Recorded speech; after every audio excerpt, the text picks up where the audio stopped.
Ask yourself one honest question.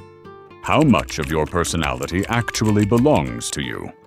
And how much of it was carefully constructed to make sure the people around you never felt uncomfortable enough to leave? That answer is the whole video.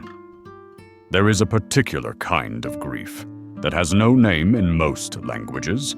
It is the grief of realizing the life you've been living was not quite yours, not stolen, not taken by force, simply borrowed.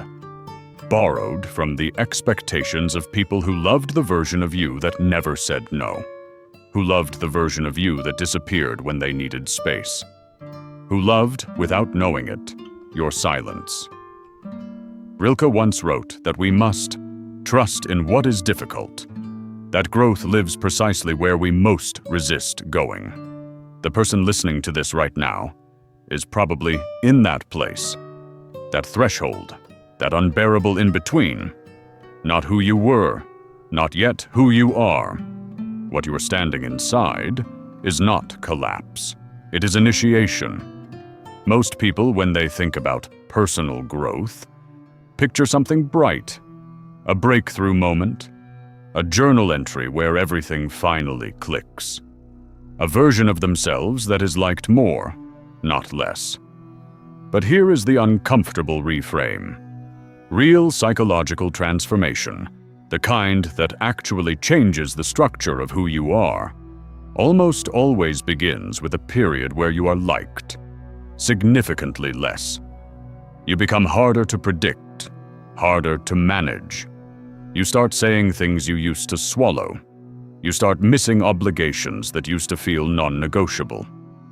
From the outside, you look like you're falling apart, but that falling apart is not random. It follows a pattern, a very old, very well-documented pattern, and once you see it, you can't unsee it. Carl Jung spent decades mapping the inner architecture of the human psyche. And one of his most important and most uncomfortable discoveries was this. Most people are not living as themselves. They are living as their adaptations.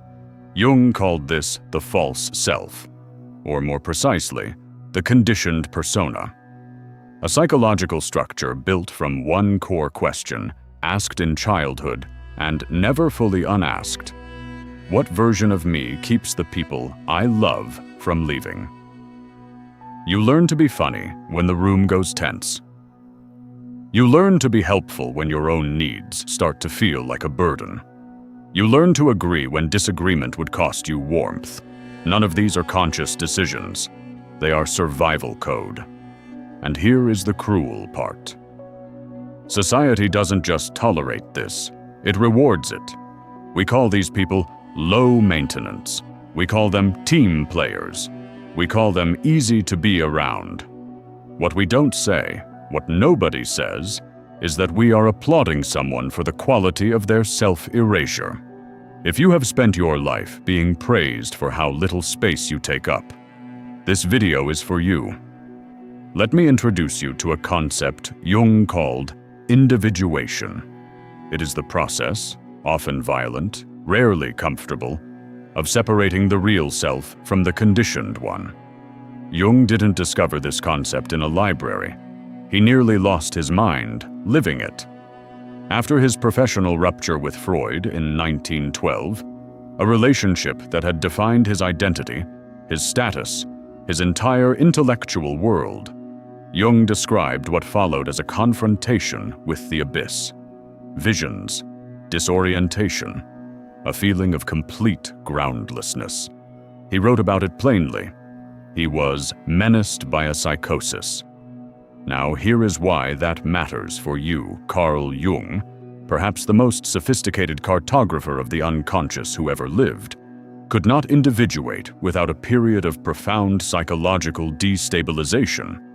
So if you are currently in a period of your life where relationships are fracturing, your sense of purpose feels dissolved, and the person you used to be feels like a costume you can no longer wear, you are not behind schedule. You are in process. But let's be precise about something important. Because there's a version of this conversation that can tip into self-indulgence.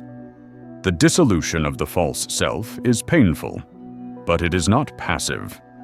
Researchers in developmental psychology, particularly those working in the tradition of object relations theory, including figures like Donald Winnicott and later attachment theorists, have documented something crucial. The false self is not a character flaw. It is not weakness. It is, in almost every case, a highly intelligent response to an environment that could not safely hold the real one. Your brain didn't lie to you. It protected you. The problem is that the protection outlived its usefulness. The armor that kept you safe at 7 is suffocating you at 34. And because the armor is all you've ever known, taking it off feels indistinguishable from dying. That is not a metaphor. Neurobiologically, identity dissolution activates the same threat response systems as physical danger. This is why change is hard. Not because you are weak, because your nervous system is doing exactly what it was designed to do. Jung described the journey of individuation in 5 stages, and I want to walk you through them, not as theory, but as a map of where you might actually be. Stage 1. Radical clarity. The moment you realize your personality has been, in significant part, a performance. This is the most disorienting stage, because nothing external has changed. Your life looks the same, but something behind your eyes has shifted, irreversibly. Stage 2. Dismantling.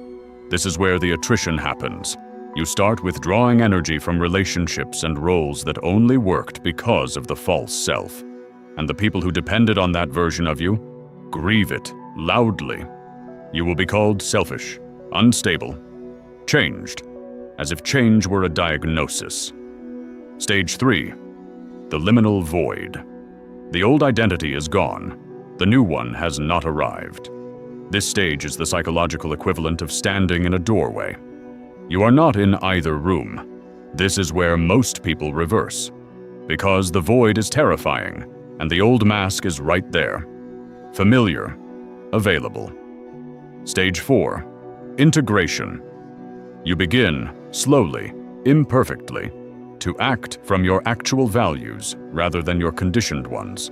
You disappoint people, not cruelly, but honestly. And you find, to your quiet shock, that you can survive their disappointment.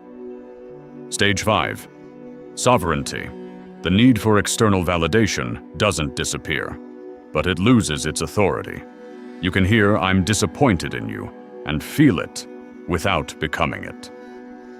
That 5th stage is what we are building toward. Here is where it gets genuinely unsettling. Bronnie Ware was an Australian palliative care nurse who spent years sitting with people in the final weeks of their lives. She documented their reflections, and the single most common regret, stated more frequently than anything else, was this: "I wish I'd had the courage to live a life true to myself, not the life others expected of me. Not I wish I'd worked harder. Not I wish I'd made more money. Not even I wish I'd spent more time with family."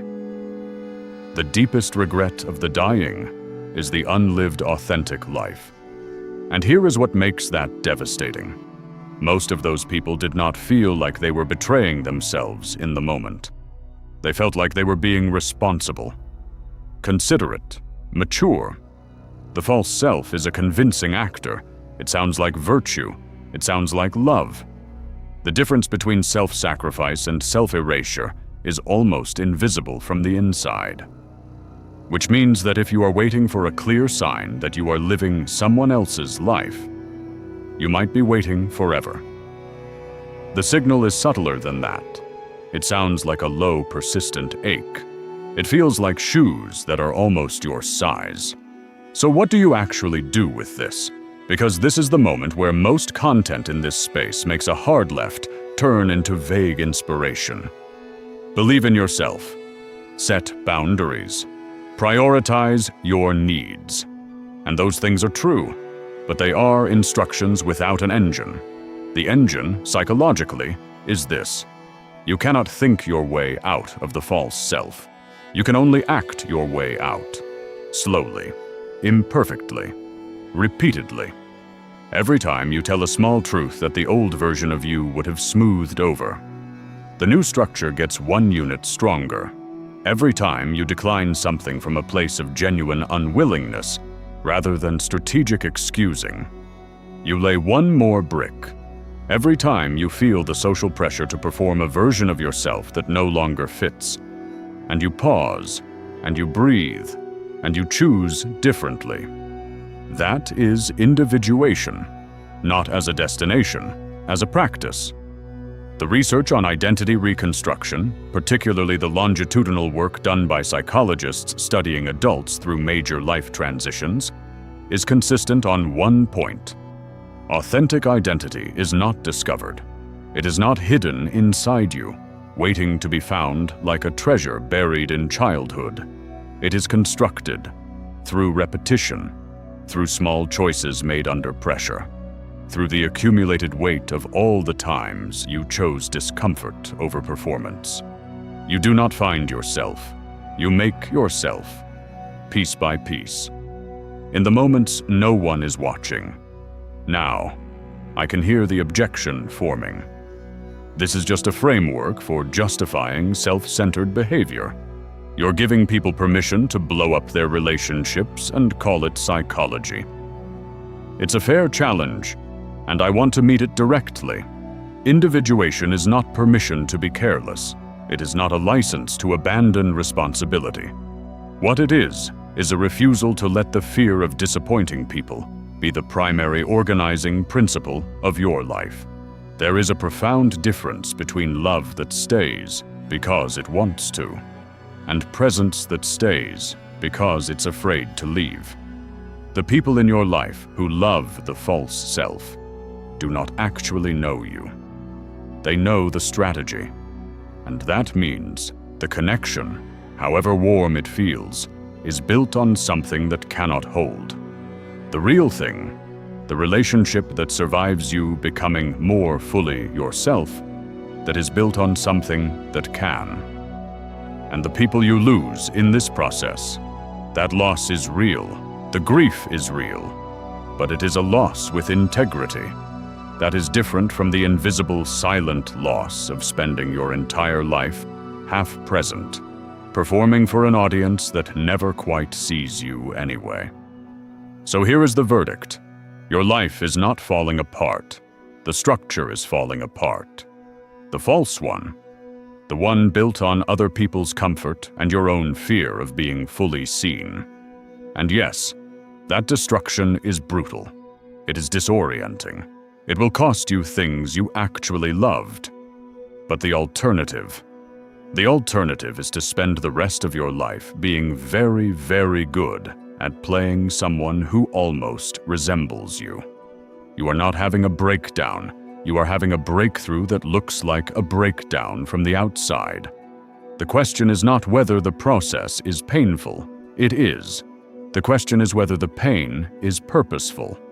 Because there are 2 kinds of suffering. The suffering of growth, which is temporary, directional, and builds something real. And the suffering of stagnation, which is chronic, directionless, and slowly hollows you out from the inside. You get to choose which one you carry. If something in this landed for you, I want to know where you are in the 5 stages. Drop it in the comments, not for the algorithm, though the algorithm appreciates it, but because naming where you are is itself a small act of sovereignty. And sovereignty is exactly what we are building.